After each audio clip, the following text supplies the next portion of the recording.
হঠাৎ আপনাকে এক ডাক্তার রিপোর্ট দিয়ে বলল আপনি মাত্র 30 দিন বাঁচবেন, আপনার ক্যান্সার হয়েছে, এখন আপনার শেষ স্টেজ যাচ্ছে। এটা শুধু আপনি জানেন, আপনার পরিবার কিংবা বন্ধু বান্ধবরা কেউ জানে না। এখন এই রিপোর্ট পাওয়ার পরে আপনি বাসায় গেলেন। প্রতিদিনের মতো আজকেও আপনার বাবা আপনাকে বকাঝকা শুরু করলো, তোকে দিয়ে কিচ্ছু হবে না, সারাদিন কোথায় থাকিস তুই, অকাজের ছেলে, ইত্যাদি ইত্যাদি। এই মধ্যবিত্তের বাবার যেমন হয় আর কি।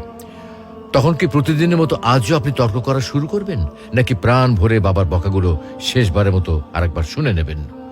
হঠাৎ আপনার মা এসে আপনাকে বলল, নে বাবা ভাতটা খেয়ে নে। আপনার মনে হবে এই বুঝি আপনার মায়ের শেষ হাতের খাওয়া, আপনি আর বাঁচবেন না।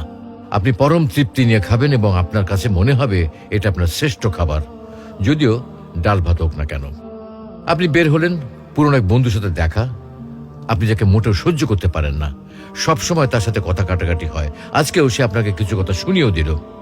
আচ্ছা, এখন কি আপনি তার সাথে তর্ক শুরু করে দেবেন? মোটেও না। আপনি হয়তো তাকে জড়িয়ে ধরবেন এবং বলবেন, দোস্ত ভালো থাকিস।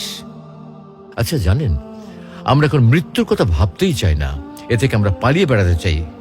কিন্তু যদি আপনি ভাবেন যে আজই আপনার শেষ দিন, তাহলে দেখবেন সবকিছুই আপনার কাছে ভালো লাগছে। তাই ইগো ছেড়ে দিন, ইনশাল্লাহ আপনার মন ভালো হয়ে যাবে।